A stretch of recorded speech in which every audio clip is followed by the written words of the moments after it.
War. War never changes. Some kind of war junkie? Gentlemen, you can't fight in here. This is the war room. Welcome to the War 102 podcast, where we explore the doctrine, theory, philosophy, and history of warfare. I'm your guide, Paul Darling, and I want to share what I learned in nearly 30 years in uniform. So let's get to learning about the most influential activity in human history, war. Welcome to episode 35, Lebanon at War. Lebanon, like much of the Levant or Al-Sham, is an ancient name, but originally refers to the mountains within it. The territory was originally part of Phoenicia, and the name comes from the Phoenician. 70 times Lebanon is mentioned in the Old Testament. It was named in the Epic of Gilgamesh, but it was generally considered part of Syria. It wasn't until the 19th century, under the Ottomans, that Lebanon referred to a political unit. It was, like Syria, part of the French administrative unit after World War I, called Greater Lebanon, and, by 1943, had gained its independence from the Free French, crafting a government which was a unique blend of powers, crossing religious and ethnic lines, reflecting the multicultural nature of Lebanon and, like it, Greater Syria. This unwritten national pact required a president that was a Maronite Christian, its Speaker of Parliament a Shia Muslim, its Prime Minister Sunni, and its Deputy Speaker and Deputy Prime Minister Greek Orthodox. While generally supportive of the Arab War against Israel in 1948, they were never at war with Israel, and Lebanese troops did not officially take part. Until 1958, the power-sharing arrangement worked remarkably well, and Lebanon was noted for its beauty, stability, and relative prosperity, sometimes referred to as the Switzerland of the Middle East, and its capital, Beirut, called the Paris of the Middle East. In 1958, however, cracks developed when the country's second president, Chamoun, reached the end of his term and an insurrection led by Muslims entranced by Nasser's Arab nationalism, thriving after his military defeat but political victory following the 1956 Suez Campaign, attempted to subvert the ruling norm. The underlying foundation of the power sharing in Lebanon was a requirement of independence and neutrality, the Christians seeking no alliance with other Christian nations, and the Muslims doing the same. This neutrality caused outrage in 1956 when Chamoun refused to condemn the French, English, and Israeli seizure of the Suez Canal.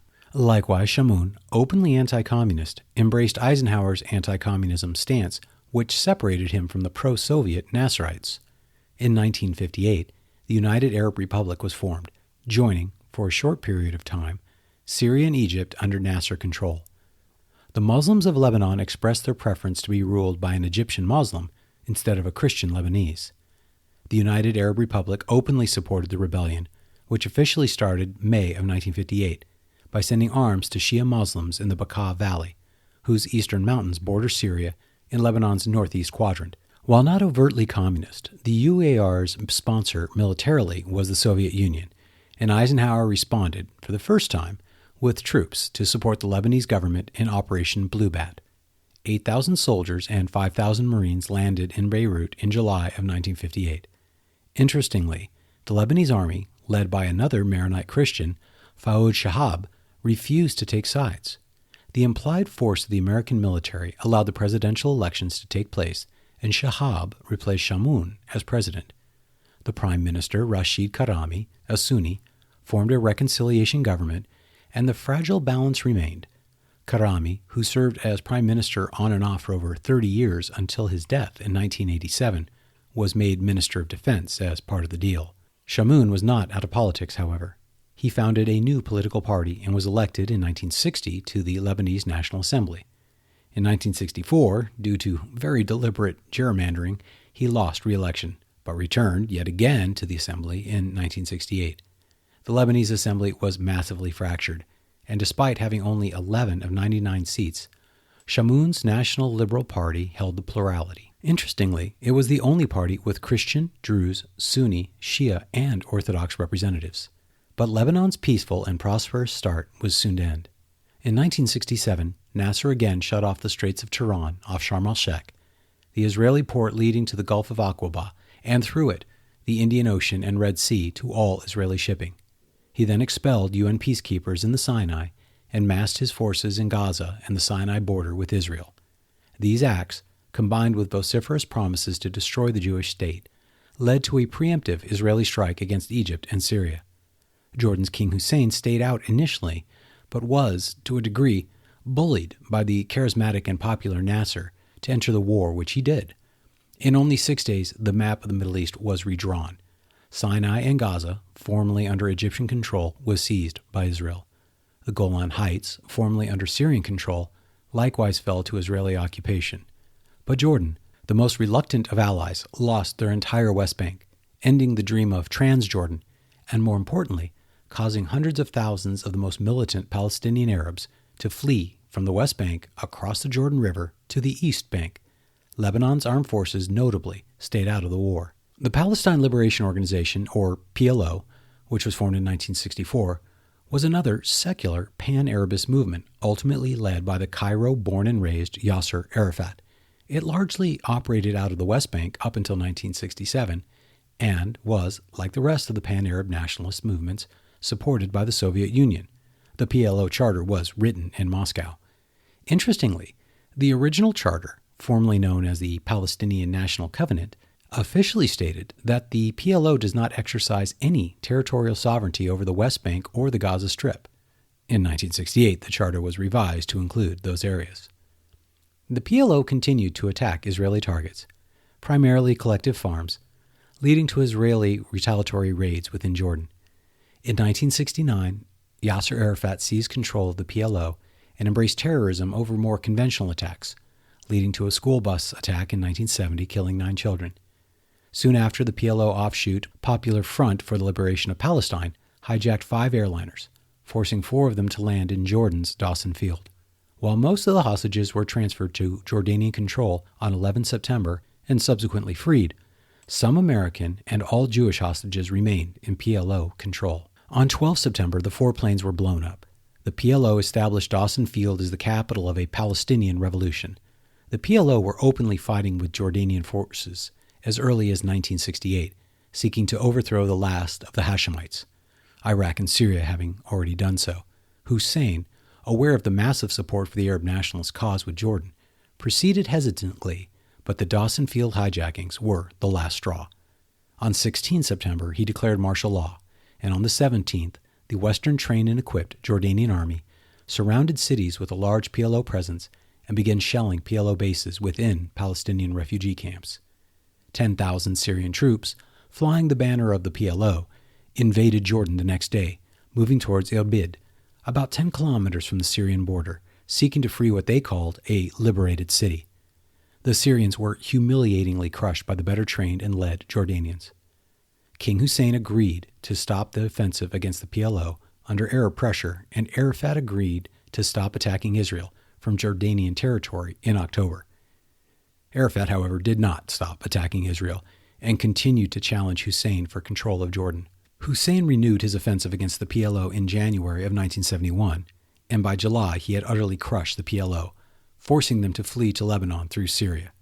Ironically, the Syrians, who encouraged Arafat and lended much of the needed military support, refused to allow the PLO to remain in Syrian territory. This series of events is known collectively as Black September. There's far more to the PLO in the late 1960s and early 70s that must be discussed, but for now the critical point is that in 1971, a heavily armed Sunni Muslim group was introduced to Lebanon with support from neighboring Syria and the Soviet Union that sought its own nation and didn't really care what the borders looked like. The PLO moved itself into Beirut and quickly used Lebanon as its new base to attack Israel. Southern Lebanon soon became known as Fatah land, Fatah being the name of Yasser Arafat's PLO organization in the Arabic. In 1975, after several high-profile attacks against Israeli civilian targets, led by various wings of the PLO, the Arafat-led Arab army went to war with the Lebanese army. By 1976, Israel was supporting the Lebanese army with arms and ammunition. In June of 1976, Syria invaded with 40,000 troops, initially to provide stability, but as the Arab armies under Arafat were failing, they soon openly allied with the Palestinian Arabs in trying to defeat the Jordanian government. In 1978, PLO terrorists hijacked a bus in Israel and murdered 37 Israelis. 3 days later, Israeli forces entered Lebanon with 25,000 troops to push the PLO away from the border. This reduced, but did not stop the terrorist attacks. By 1981, the PLO, supplied by the Soviet Union through Syria, were launching rocket attacks on Israeli villages. The United States tried to stop the violence with little luck. In 1982, the PLO's Abu Nidal attempted to assassinate the Israeli ambassador to Great Britain. On 6 June, Israel invaded and pushed all the way to Beirut, seeking to destroy the PLO entirely. The United States brokered an agreement leading to Arafat and his PLO fleeing to Tunisia in August, with a joint U.S. and French force landing that month to ensure, ironically, the PLO's safety. In September, Lebanese Christian president was assassinated, and 2 days later, Christian Phalangists, a National Socialist Christian militia modeled off Spanish fascism, entered the Sabra and Shatili camps, executing military-aged men. The next day, Syria-backed Shia and Palestinian guerrillas attacked the Christian town of Souk al-Gharab, and an American destroyer provided artillery support. The American embassy was attacked the next day. The situation calmed somewhat, but in April of 1983, Hezbollah, the Shiite Ali militia supported by Iran in Syria, bombed the U.S. embassy, killing over 69, to include 17 Americans. In October of that year, the multinational force deployed to protect the PLO was attacked again by Hezbollah, killing 241 Americans and 58 Frenchmen. The Americans and French were frozen by indecision. They suspected Iran was responsible, but felt they lacked political support for a retaliatory strike. Schultz, Reagan's Secretary of State, wanted to attack Iranian assets.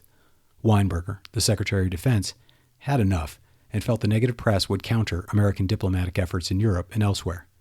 Shia leaders continued to threaten the emasculated American forces, who withdrew in February of 1984, but not without shelling by the USS New Jersey, who fired nearly 300 16-inch rounds, without spotters, at Syrian forces in Bekaa.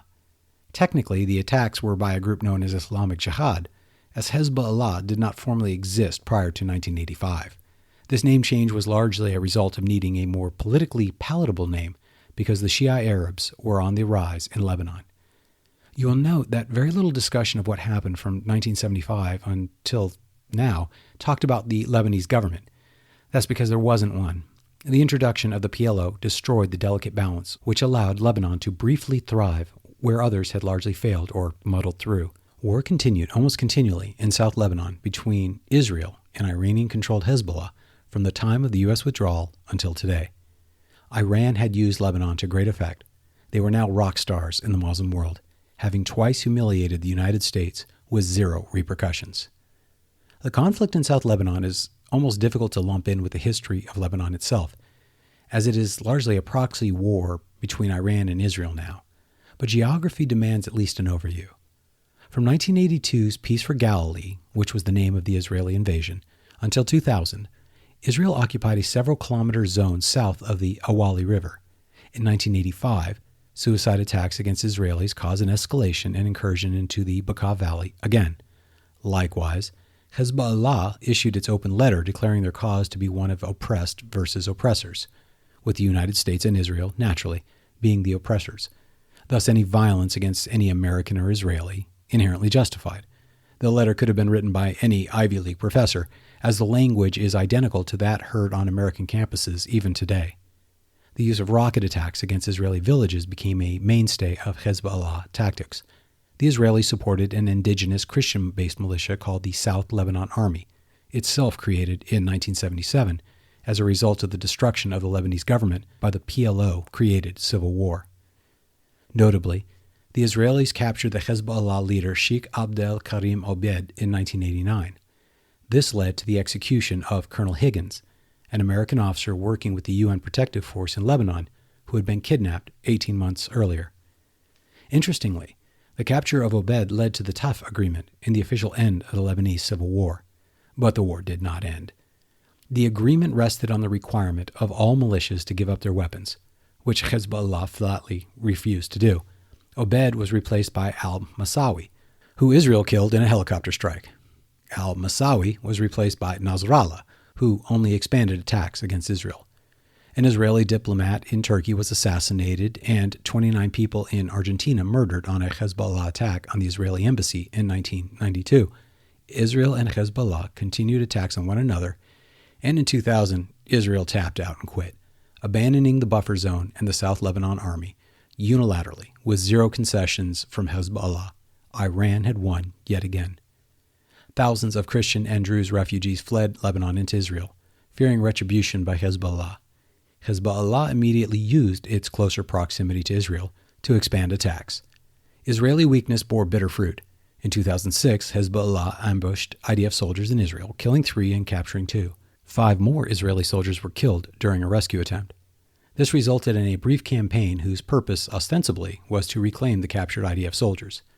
Militarily, the IDF initially attempted to use an air power-only coercion campaign, which failed miserably. Later, ground forces were used, which greatly hurt Hezbollah. The 3-month campaign failed to return the 2 captured IDF soldiers, who were murdered. Their remains returned to Israel 2 years later. While Hezbollah claimed victory, the border with Israel remained almost entirely peaceful until October 7th of last year, as they joined Hamas in attacking Israel. Here, Israel has attacked Hezbollah with a precision unseen in any major conflict. With the aforementioned fall of Syria, Hezbollah's reign over Lebanon may finally be coming to an end. What government can or will replace it is yet to be seen. But for the first time since Arafat left Jordan in 1972, Lebanon may have a peaceful future in front of it. But peace in the Levant has been hard to find, and it all centers around Israel, whose wars provide the foundation to understand the Levant, and next week we'll start an in-depth analysis into the century-long Arab-Israeli conflict. Thanks for joining us today. If you liked what you heard, please like, subscribe, rate, and comment. Most importantly, share with your friends. Join the conversation at the War 102 subreddit, and check out the War 102 Buzzsprout website for links to more information and supporting videos. Send me an email at war102podcast@gmail.com. I look forward to your comments and hope you join us again next week. See you then.